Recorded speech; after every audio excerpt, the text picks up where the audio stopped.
What's going on, guys? This is Ryan with Dark Outpost, and after all of the delays, all of the waiting, all of the rumors, all of the, at sometimes, incredibly bad woke marketing for James Bond, No Time to Die, this movie's finally getting out there. We're finally seeing feedback from the international markets, and it's really good news, especially based on where we thought some of these numbers, based on the projections, would end up. You can see the headline, No Time to Die thriving, with projected 113 million offshore bow international box office. Now, this is without China. It's not opening in China, I think, till later on in October, like the very end of October, and it has not opened domestically yet. It opens in the United States this coming weekend. But the numbers we're seeing, it's pretty good news for this movie, to be quite honest with you. Now, I was incredibly worried about this movie for a lot of reasons. One's because I'm a massive James Bond fan, and as much as the Daniel Craig era gets a little bit shit on at times, I did really enjoy the Daniel Craig era. I think it's departed too much from traditional James Bond movies. I think they kind of need to right the ship a little bit there. But as far as movies, I really enjoyed a lot of them, with the exception of Quantum of Solace. But with this movie,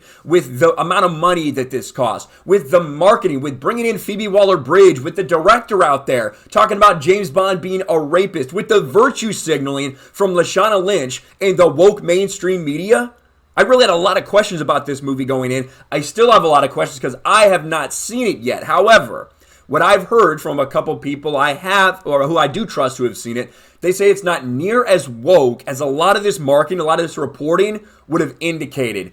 They did say, stand by for the post-credit scene, basically, because what happens could definitely set the stage for really bad things to come. But as far as this movie, it's a little bit of a mixed bag, but most people are saying it's pretty good, not near as woke as a lot of it was made out to be. But I want to show you these numbers because this is huge, and what these numbers could really do is show us what a failure something like Black Widow and even Shang-Chi, which just barely crossed even, really is, because we're in a pandemic, all of these things. But if this movie makes a shit ton of money, that's an embarrassment for the MCU. Now, this movie also needs to make a lot more. No Time to Die needs to make around $850 million in that area to make money. That is a lot.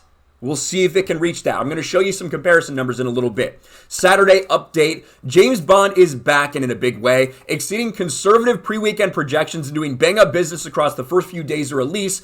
MGM Universal's No Time to Die is now poised for an estimated $113 million opening weekend at the international box office. That means through Sunday, the Daniel Craig star will become the first Hollywood movie to launch at $100 million during the pandemic without China in the opening suite of markets. Directed by Cary Fukunaga, which we talked about, Cary Fukunaga, and what he said about James Bond that made a lot of people very hesitant about this movie. And widely praised. Craig's last turn as 007 added $27.2 million on Friday. The Wednesday-Friday cume is $51.4. And of course, this is all throughout. They've been updating this throughout the weekend. In likes for likes at current exchange rates, No Time to Die is in line with Skyfall and just 21% below Spectre, excluding previews, with restrictions still in place in some areas. And those two movies are very important. Skyfall made $1.1 billion. Now, Skyfall had a much longer crawl towards this. It got a lot of good reviews, continue to get out there, continue to grow.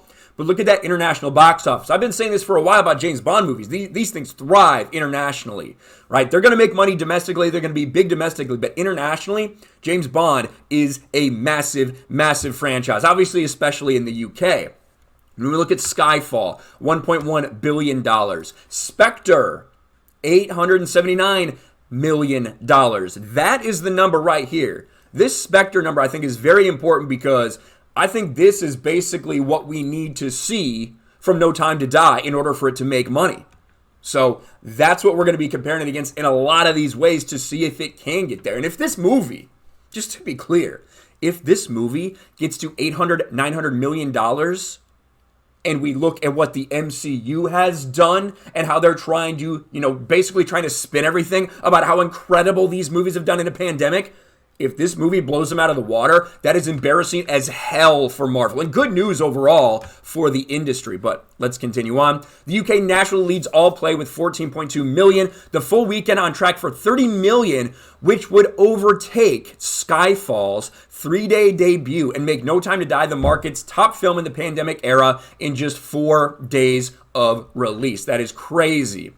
On Thursday, No Time to Die scored the best IMAX opening day of the pandemic. Talking about all the IMAX theaters. Overall, Universal's markets are expected to account for 88.5 million, while MGM's will be at 24.4 million. And they talk about looking at all the individual markets. A big breakdown of all the different countries in Europe, the massive ones, Korea, things like this, where this movie launched.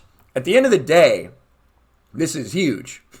At the end of the day, it just goes to show again that when you decide to pander and virtue signal, it's not a good thing, because what it does is it will give you some bad press that maybe it didn't necessarily deserve. When you come out there and you say, this is our priority. We have Lashana Lynch running her mouth about nonsense when it turns out that her character in the film is just kind of a normal Bond supporting character. Does she have the nomenclature 007? Yeah, she does, because Bond was retired. Just like I said, was probably the reason that had happened. And then they come back and they work together. From what I've heard, haven't seen the movie yet. From what I've heard, she gives him some shit. He gives her some shit. Puts her in her place at times, right? There's a back and forth there between these two people who probably feel a little bit threatened by each other. Overall, what I've heard from a lot of people has made me very interested in watching this movie.